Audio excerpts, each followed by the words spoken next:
Hi hello, இது உங்கள் kitchen cabinet. இன்றைக்கி நம்ம கிச்சனில் ஒரு டிஃப்ரெண்ட்டான ரெசிபி தான் பார்க்க போகிறோம். அதுவும் மேகியை வச்சு பார்க்க போகிறோம். வாங்க எப்படி செய்கிறதுன்னு பார்த்துடலாம். அதுக்கு ஒரு பேனில் 2 டேபிள் ஸ்பூன் அளவுக்கு எண்ணெய் ஊற்றிக்கலாம்.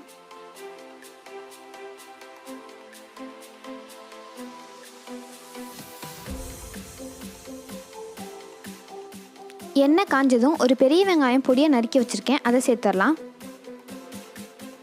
சேர்த்து நல்லா கண்ணாடி பதம் வர வரைக்கும் நம்ம வதக்கிடலாம்.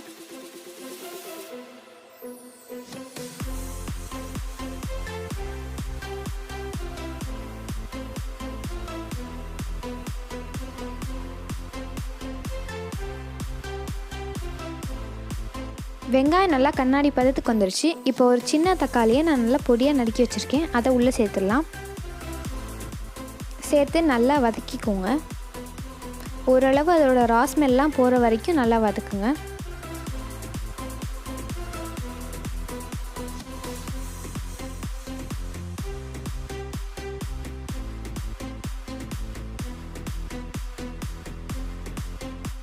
இப்போ அதோட ரா ஸ்மெல்லாம் போய் ஓரளவு வதங்கிருச்சு.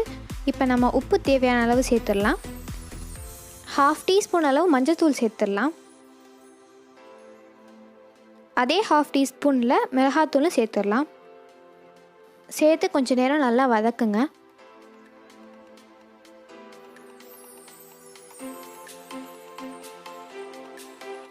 கொஞ்சம் நேரம் வதக்குனதுக்கப்புறம் 1லேருந்து 1.5 டீஸ்பூன் அளவு கரம் மசாலா சேர்த்துடலாம். சேர்த்து நல்லா கிளறி விடுங்க.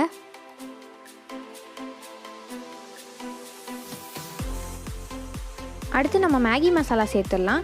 2 பேக்கெட் நான் எடுத்திருக்கேன். சேர்த்து நல்லா வதக்கிடுங்க.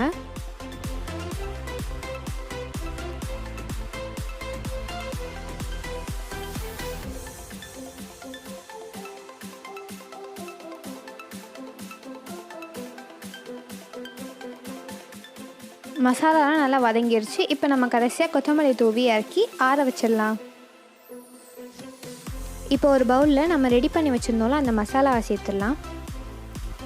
அடுத்து நம்ம மேகி சேர்க்க போகிறோம். மேகி வந்து 3/4 அளவுக்கு வெந்தால் போதும். அதை வெந்ததுக்கப்புறம் நான் சில் தண்ணியில் காமிச்சு ஆற வச்சு தான் சேர்க்குறேன். ஆற வைக்காமல் நம்ம சேர்த்தோம்னா அடுத்து நம்ம முட்டை ஊற்றும் போது முட்டை வெந்து போயிடும். சேர்த்து மேகியோடு நல்லா மிக்ஸ் பண்ணிடுங்க.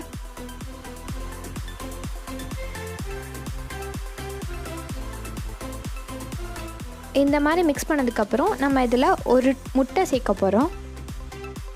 சேர்த்து நல்லா கலந்து விட்டுருங்க. எக்கோடு உங்களுக்கு வேணும்னா கொஞ்சம் பெப்பரும் சேர்த்துக்கலாம். நல்லா கலந்ததுக்கப்புறம் ஒரு பேட்டர் மாதிரி ரெடி ஆயிரும். அதை நம்ம இப்போ தோசைக்கல்லில் போட்டு எடுக்க போகிறோம். தோசை தவா ஹீட் ஆயிடுச்சு. இப்போ நம்ம செஞ்சு வச்ச இந்த பேட்டரை சேர்த்து ஒரு தோசை மாதிரி ஸ்ப்ரெட் பண்ணிக்கலாம்.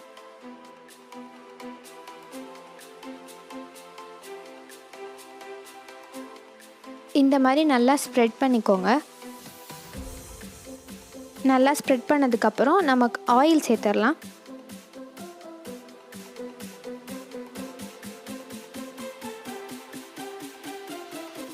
ஆயில் சேர்த்ததுக்கப்புறம் ஒரு பக்கம் வேகட்டும், இன்னொரு பக்கம் திருப்பி போட்டுடலாம்.